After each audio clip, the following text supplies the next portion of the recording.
সিলেটের জমিনের মধ্যে আইসা বাটপার সিটাররা দেখা যায় ওলি আল্লাহর বিরুদ্ধে কথা বলে। ঠিক না বেঠা? সজাগ থাকতে হবে। যে কোনো মুহূর্তের মধ্যে আল্লাহর ওলিদের চাদর ধরে টানা হেঁচড়া চলতেছে, মাজার পর্যন্ত ভাঙা হচ্ছে।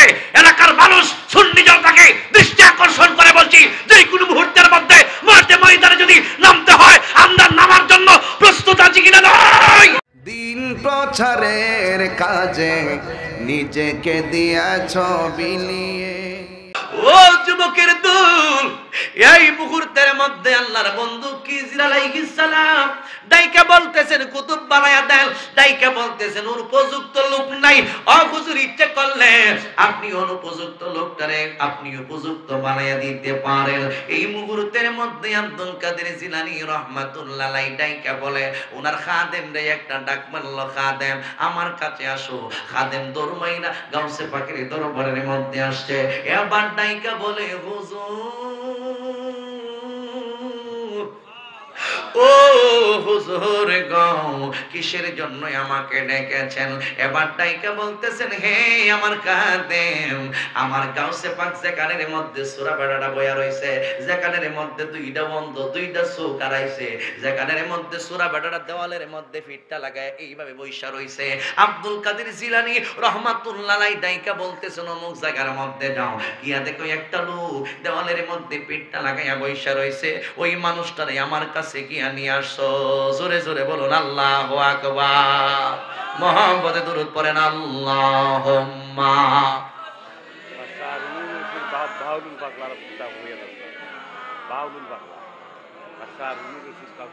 এটা তো শুনছো নই? না, এটা আমার জানা নাই। আমি কইব সাইয়্যিদিনা। গভীর মনোযোগ বন্ধু, খাদেম ডাইকা বলে ওই আমার গাউসে পাক কে? উনি কে? কই চুরি করবার লাগি আইছিন? চুরি করবার লাগি আইছিন? বাতিজার ফুতে ছাড়ে দেব এমনো হাত বলে দরু মাসকা বাপডা মুকিলাইয়া। আমরা দেশে কি করব? বাদাম দিমুরে বা বাদাম নি। আমি তো আল্লাহর রহমতে সিলেটে ওড়া বসা চলাফেরা আছে, অনেক প্রোগ্রাম ওই করি। আর 2007 সালে আল্লামা সাহেব কেবলা ফুলতলি রহমাতুল্লাহ কাছ থেকে দারুল কেরাতে সনদ অর্থাৎ সাদিস পাশ করছি। ফুলতলি রহমাতুল্লাহ ছিল আমার উস্তাদ, উনি নিজে পড়া শুনছে, ওনারা নিজে পড়া শোনাইছি। 2007 সালে আমি পরীক্ষা দিছি সাদিস, আর 2009 সালে উনি দুনিয়া থেকে ইন্তেকাল করছে। ঠিক না?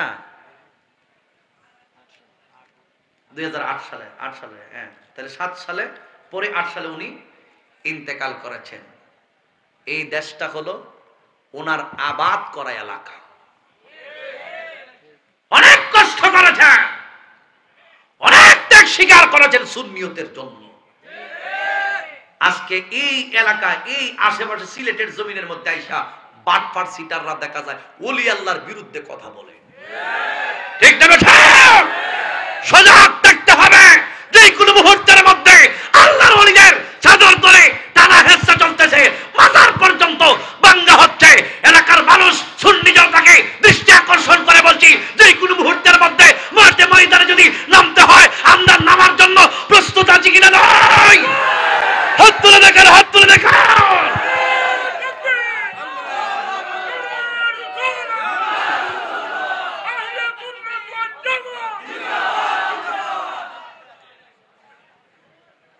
ঠিক আছে?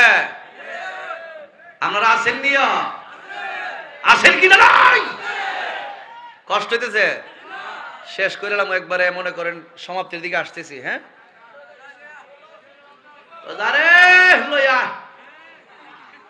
এরে লইয়া কারে কসুরাডারে লইয়া, কসুরাডারে খালি লইয়া আইতাম না, বাদাম দিও এ হাত বইলা মনে করেন যাইতেছে। আব্দুল কাদের জিলানী সাবধান, মারিস না। আপনি নিষেধ দিতেছেন, কহ মারিস না। আর সুরা কিন্তু মনে মনে কয় কি ফিডাটা জানি দিব রে, দরাটা জানি খাই রে, কেমনে রে, আমার তো 2 চোখ নাই রে। এইভাবে কে বই রইছে। খাদেম রে কইছে মারিস না। তো আচ্ছা ঠিক আছে, আপনি যখন নিষেধ দিয়েছেন মারবো না, গিয়া সেটা মনে করেন এইভাবে জাপা দিয়ে ধরছে, আবার যদি চিন্তা করছে যদি সুইটটা মিটটা দৌড় মারে না, আবার যদি বাড়ি হ্যাঁ মরে, কথা বলছে না, অন্ধ তো দুই চোখ যারা না, এটা অন্ধ, এক চোখ না তাহলে খানা, এটা দুই চোখই নাই, কথা কেন আপনারা বুঝেনি? খানা খারে হয় আর অন্ধকারকে বুঝেননি? জাতা দিয়া ধরছে, মারে লাগছে রে, মারিস না, তোর আল্লাহ রাসূলের দোয়াই দিয়ে মারতাম না, ফিসা বুঝুন নিষেধ দিছে, নাহলে বাপ ডাইলাম উতাই লাইলাম হন, মারিস না রে ভাই, মারিস না, অনেক কষ্ট করে আইছি নিয়ামত নিবার লাগে, আমার লাগে শুরু গেছে কিয়ামত, তুই আমারে মাফ কইরা দে, না ফিসা বুঝুন নিষেধ দিছে, তোরে ফিরতাম না, এর লাগে তোরে ফিরলাম না, ল বাজানের কাছে চল, বাজান জানি কি তা করবো আল্লাহ জানে, কোন কিয়ামত জানি লাগাইব, ধরা খাইছি জীবনের ধরা, জীবনে কোন জায়গার মধ্যে চুরি দাড়ি ধরা খাইছি না, এই ফার্স্ট এই লাস্ট, না জানি কেমন ভিডানি ভিডাইব, কিন্তু ধরাইতেছে। যাই দরাদরি করে লইয়া গেছে আব্দুল কাদের জিলানী, সমস্ত অলি আল্লাদের মাথার মুকুট,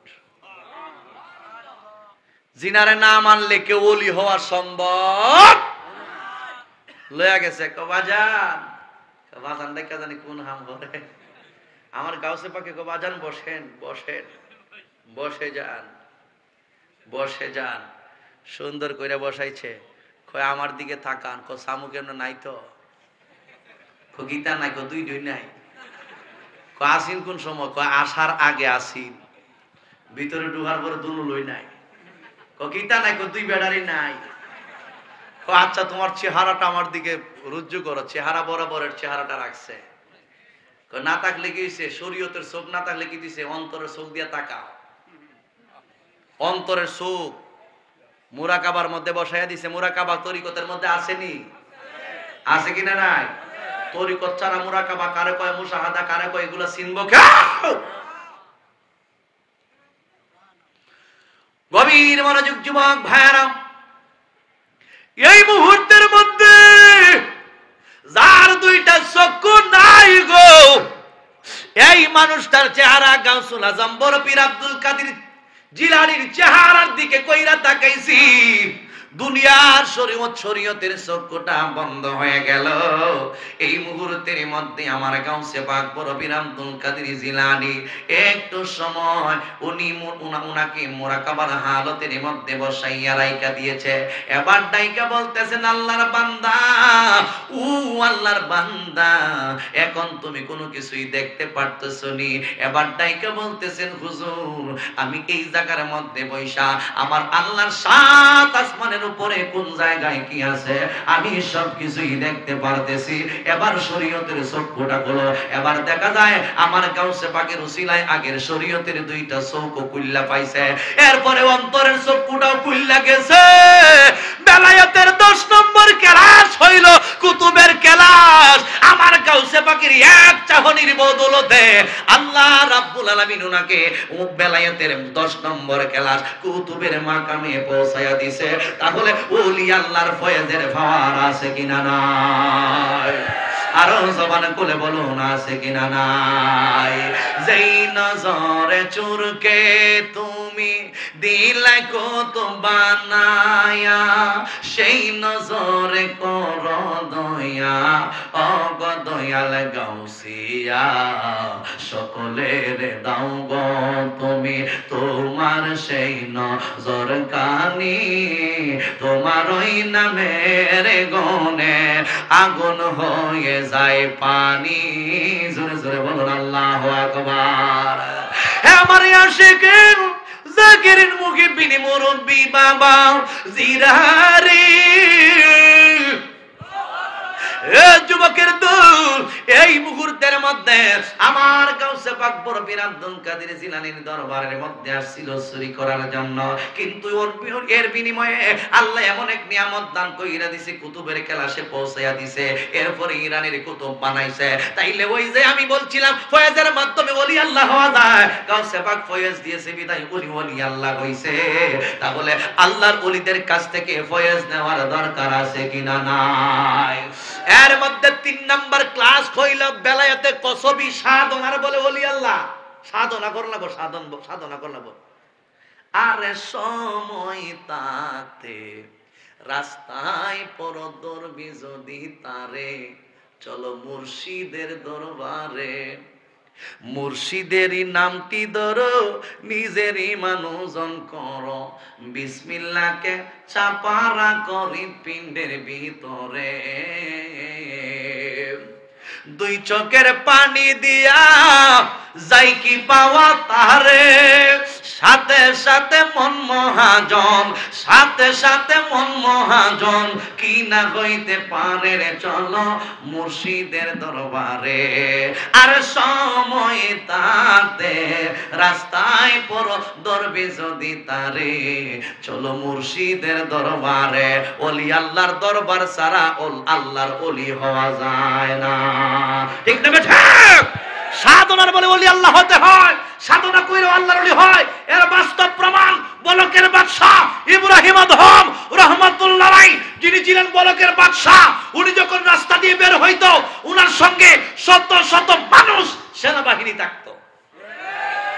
বাংলাদেশের প্রধানমন্ত্রী যদি মনে করে সিলেটের মধ্যে আসে, কতটা সেনাবাহিনী থাকে? রাস্তাঘাটে সেনাবাহিনী আর সেনাবাহিনী, এরপরে পুলিশ কর্মকর্তা, সেনাবাহিনী কর্মকর্তা, এরপরে বিডিআ, যা আছে প্রশাসনিক জনবল যেটা আছে সব রাস্তার মধ্যে যেটা আছে। রাস্তাঘাটের মধ্যে যদি মনে করেন সিএনজি ডিব্বা ডাব্বা গাড়ি দেখা সব সরা, কেন? প্রধানমন্ত্রী আইতাছে, রাস্তা ক্লিয়ার হ। প্রধানমন্ত্রী আসছে, রাজপথ কাঁপছে। আমি আজও অবধি দেখছি না কোন একটা রাস্তা কাঁপতে। কথা বল না, কেন কষ্ট হইতেছে আপনাদের?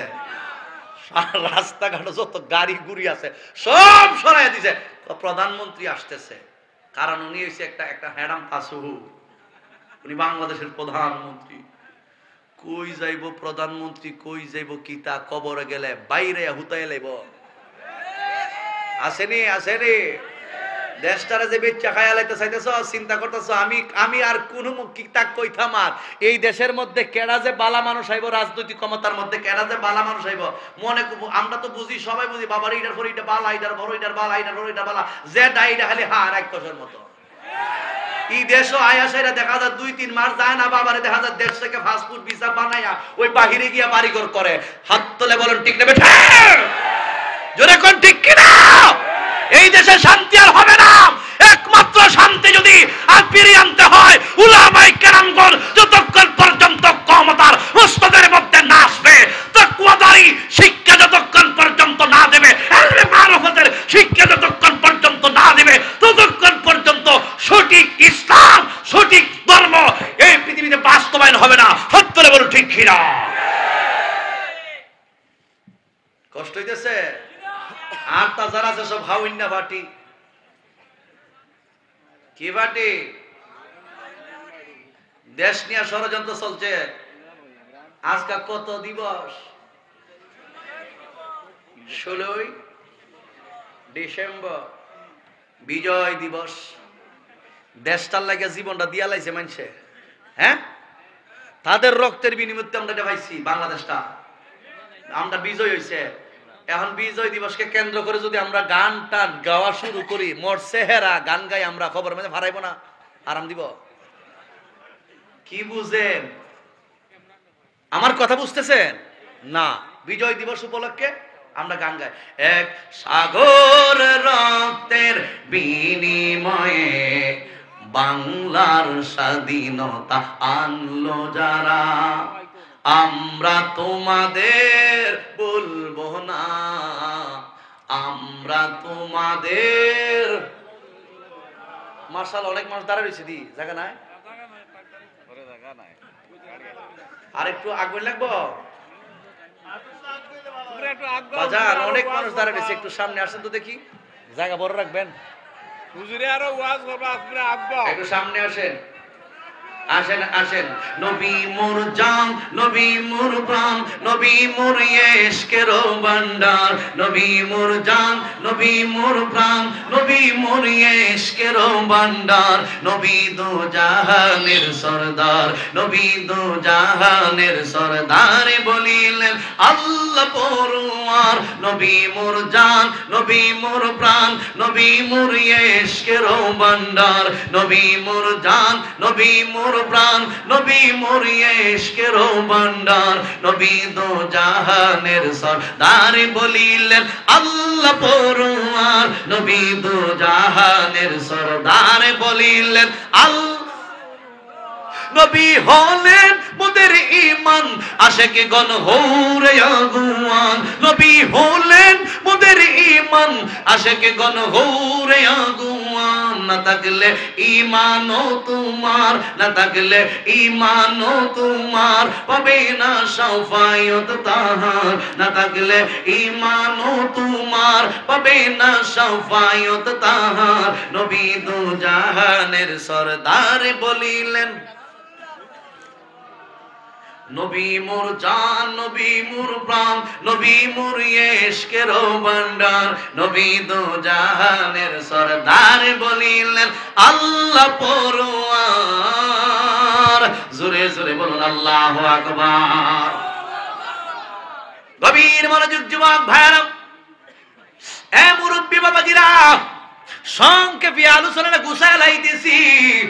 আল্লাহর একজন বাদশা দুনিয়ার জমিনের মধ্যে ছিল, যিনার নাম ছিল বাদশা ইব্রাহিম আদহাম, যিনি ছিলেন বড়কের বিরাট বাদশাহ।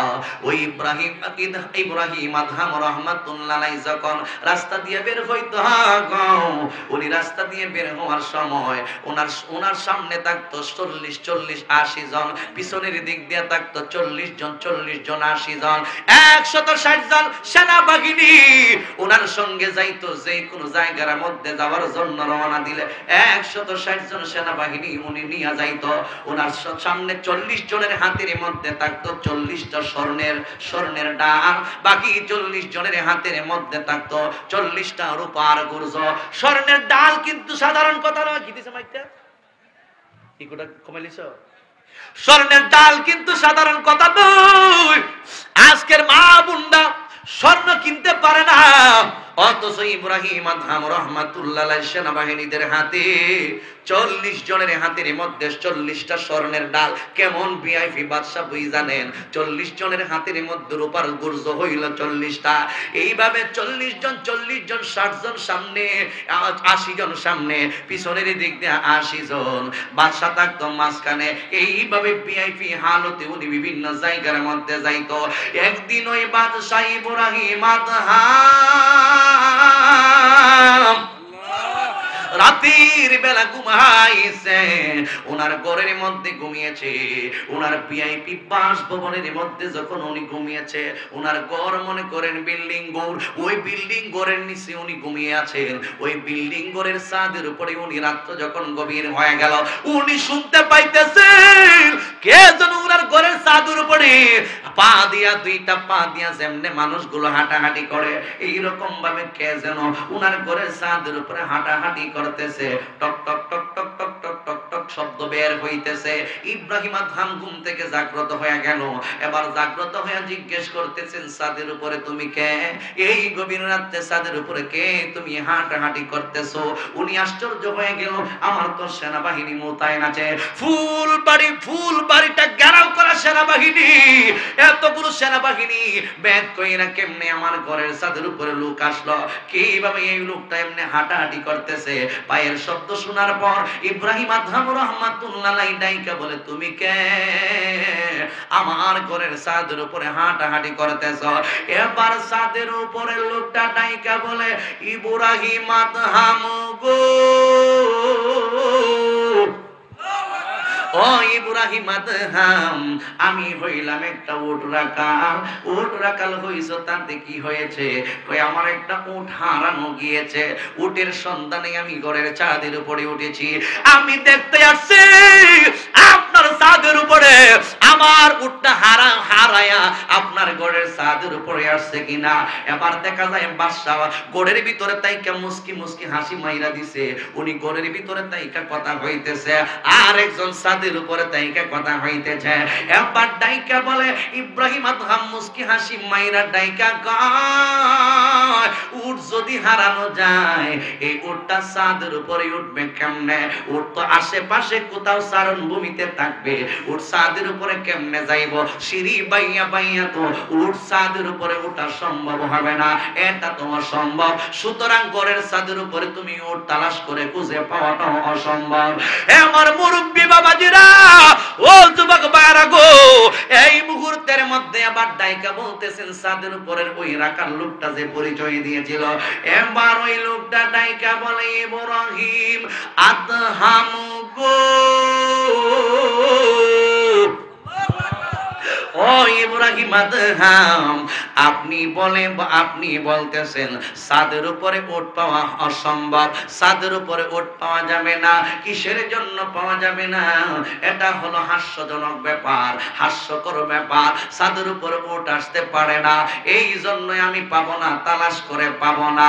এবার ডাইকা বলি ইব্রাহিম আদহাম, তুমি তো স্বর্ণের সিংহাসনের মধ্যে বসো, স্বর্ণের সিংহাসনের মধ্যে বসে তুমি রাজ্য পরিচালনা করো, হাতের মধ্যে তোমার হীরার আংটি, মাথার মধ্যে সুন্দর রাজকীয় মুকুট, শরীরের মধ্যে ভিআইপি পোশাক, রাজকীয় পোশাক তুমি লাগাইয়া রাখছো। এই দুনিয়ার চাকচিক্যর মধ্যে তাইকা, দুনিয়ার লোভের মধ্যে তাইকা স্বর্ণের সিংহাসনের মধ্যে বৈশা আমি যদি ছাদের উপরে উট পাওয়া অসম্ভব, স্বর্ণের সিংহাসনের মধ্যে বৈশা আমার মালিক আল্লাহর পাওয়া তোমার জন্য অসম্ভব। জোরে জোরে বলুন আল্লাহু আকবার। আর জবানে করে বলুন ইয়া রাসূলুল্লাহ, ইয়া রাসূলুল্লাহ, ইয়া হাবিবাল্লাহ, ইয়া রাসূলুল্লাহ, বলুন তো পারে না, ইয়া রাসূলুল্লাহ, ইয়া রাসূলুল্লাহ, ইয়া হাবিবাল্লাহ, ইয়া রাসূলুল্লাহ, ইয়া রাসূলুল্লাহ, তুমি জীবন তুমি মরণ, আধার ঘরে তুমি আপন, তুমি জীবন তুমি মরণ, আধার ঘরে তুমি মোদের পারের তরি, তুমি মোদের তুমি নিদান পরানেওয়ালা, ইয়া রাসূলুল্লাহ, ইয়া হাবিবাল্লাহ, বলেন ইয়া রাসূলুল্লাহ, ইয়া হাবিবাল্লাহ, ইয়া রাসূলুল্লাহ, তুমি মোদের আশার আলো, তাই তো তোমায় বাসি বালু, তুমি মোদের আশার আলো, তাই তো তোমায় হৃদয় নামের ফুলদানিতে, হৃদয় নামের গেতে রেখেছি প্রেমেরি মালা, ইয়া রাসূলুল্লাহ, ইয়া হাবিবাল্লাহ, বলেন ইয়া রাসূলুল্লাহ, ইয়া রাসূলুল্লাহ, জবান করে বলুন আল্লাহু আকবার। গভীর মনোযোগ বন্ধু, এ যুবক ভাইরা, আমার আল্লাহর বন্ধু যেই মাত্র এই কথাটা শুনলাম, স্বর্ণের সিংহাসনের মধ্যে বসে আল্লাহর পাওয়া যায় না, হীরার আংটি হীরার আংটি আঙ্গুলের ভিতরে ঢুকায় আল্লাহর পাওয়া যায় না, মখমলের সুন্দর রাজকীয় পোশাক পরিধান কইরা আমার মালিক রে পাওয়া যায় না। যেই মাত্র এই কথাটা বলে দিয়েছেন, এই মুহূর্তের মধ্যে ইব্রাহিম মাধাম বুঝতে পারলো না রে না, আমার তো ওই মানুষটা তো ওইটা তো দুনিয়ার কোন রাকাল না, আল্লাহ রাব্বুল আলামিন মনে হয় একজন ফেরেশতা পাঠাইয়া দিয়েছে। আমি তো আল্লাহরে ভুলে গেছি, আমি তো আমার রাসূলকে ভুলে গিয়েছি, আমি তো কবরের কথা ভুলে গেছি, আমি হাসরের ময়দানের কথা ভুলে গিয়েছি, দুনিয়ার চাকচিক্যের মধ্যে পইরা আমি আমার মালিককে ভুইলা গেছি। এই জন্যই আমার মালিক আমার প্রতি বেজার হয়ে গিয়েছে, আমাকে একটা হেদায়েতের রাস্তা দেখাইছে। ওই ব্যক্তিটার মাধ্যমে এই শানটা কিন্তু আমরা প্রায় সময় গাই, কখনো তোমাকে যদি ভুলি। কষ্ট হইতেছে? হেদায়েতের আলো জ্বলে নিয় কাছে তুলি, তাই দিও গো প্রভু তুমি মহিয়ান, তুমি রহমান, তুমি মেহেরবান, অন্ধ গাহে না শুধু তোমারি গুণগান, বুঝেও বুঝে না তবু শান, তুমি রহমান, তুমি মেহেরবান। জোরে জোরে বলুন আল্লাহু আকবার। আল্লাহ রাব্বুল আলামিনকে বুইলা গেল হেদায়েতের রাস্তায় আল্লাহ কোন ব্যক্তির মাধ্যমে দেখায়া দেয়। ওই সাদের উপরে মানুষটা যেই মাত্র বলে দিয়েছেন স্বর্ণের সিংহাসনের মধ্যে বসে আল্লাহরে পাওয়া যায় না, এই মুহূর্তের মধ্যে উনি সিদ্ধান্ত নিল উনি দুনিয়ার কোনো মানুষ নয়, উনি আল্লাহর তরফ হইতে মনে হয় কোনো ফেরেশতা আসছে। আমার অন্তরের চক্ষুটা কইলা দিছে, আল্লাহ ইশারা কইরা দিছে। এই মুহূর্তের মধ্যে উনি ঘুম থেকে জাগ্রত হয়ে গেল, আরামের বিছানার কম্বলটারে ফালাইয়া এবার ইব্রাহিম আদহাম রাহমাতুল্লাহ আলাইহি ওযু বানাইছে। ওযুটা বানাইয়া উনি তাহাজ্জুদের নামাজ আদায় করছে। তাহাজ্জুদের নামাজ আদায় কইরা নবীর উপরে বেশি বেশি করে দুরূদ শরীফ পাঠ করছে। এবার তাইকা বলতেছেন মালিক, ও আল্লাহ, ও রব্বুল আলামিন, আমি জীবনে অনেক অন্যায় করেছি, আমি আমার জীবনে অনেক ভুল করেছি, আমি আমার জীবনে অনেক অন্যায় করেছি। হে রব্বুল আলামিন, আমি আর দুনিয়া চাই না গো। আর ইব্রাহিম আদহাম ঘুমায় নাই, সারাটা রাত জায়গা জায়গা চোখের পানি গুলো দিয়া বুক বাসাইছে। সকালে যখন হইয়া গেছে গো,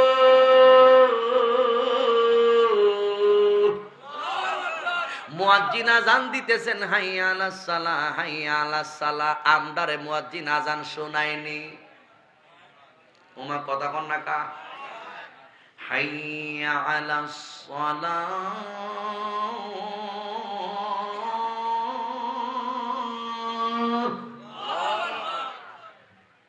হাইয়া আলাস সালাহ।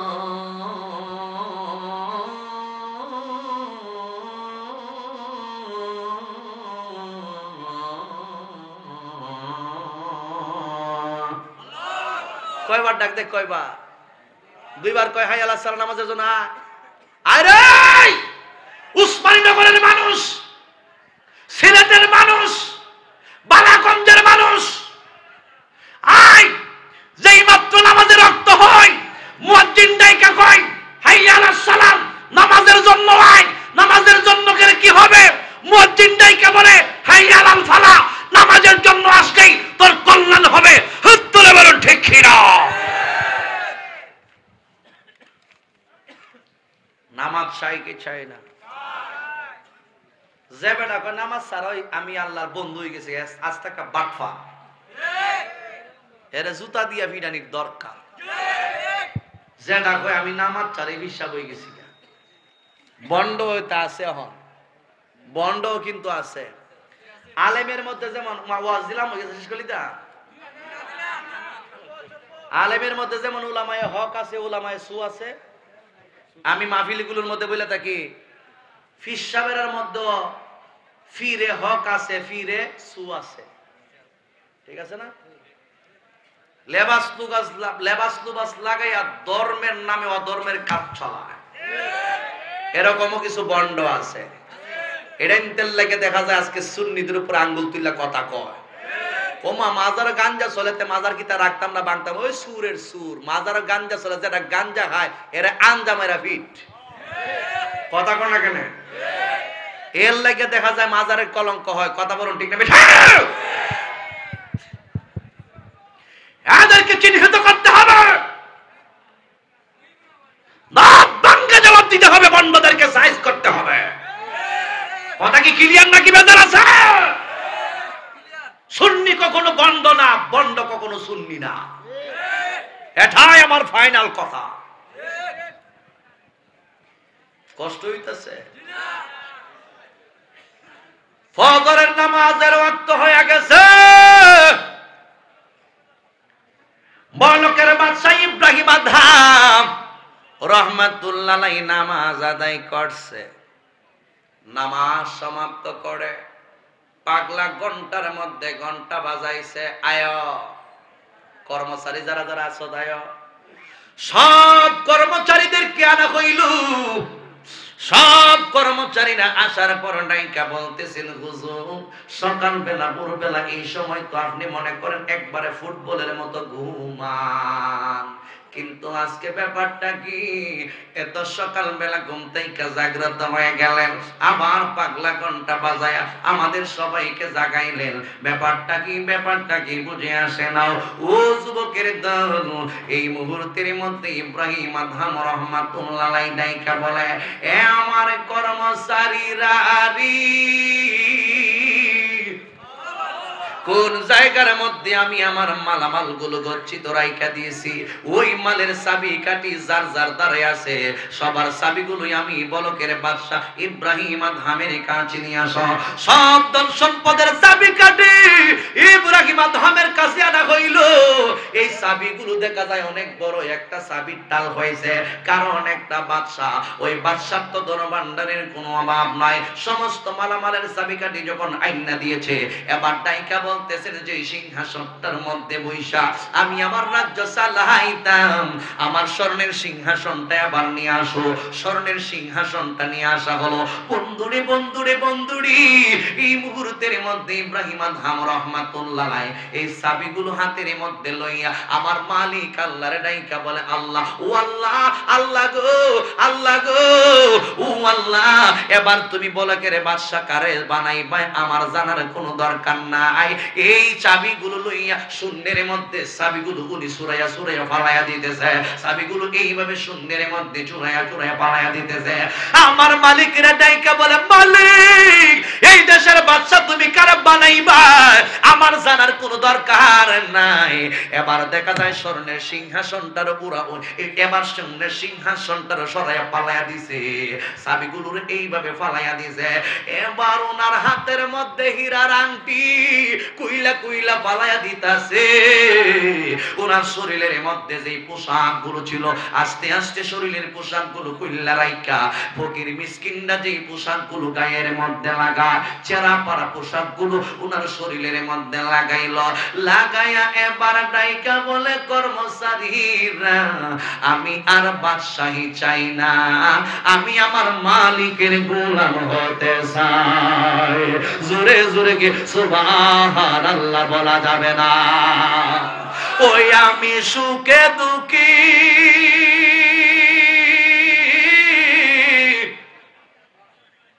আমি তোমার মুখ দেখিয়া শান্তি পায়া কেহ নাই মুর্শিদ তুমি বিনে এই সংসারে দয়াল আমার কেহ নাই ওই আমি সুখে দুঃখী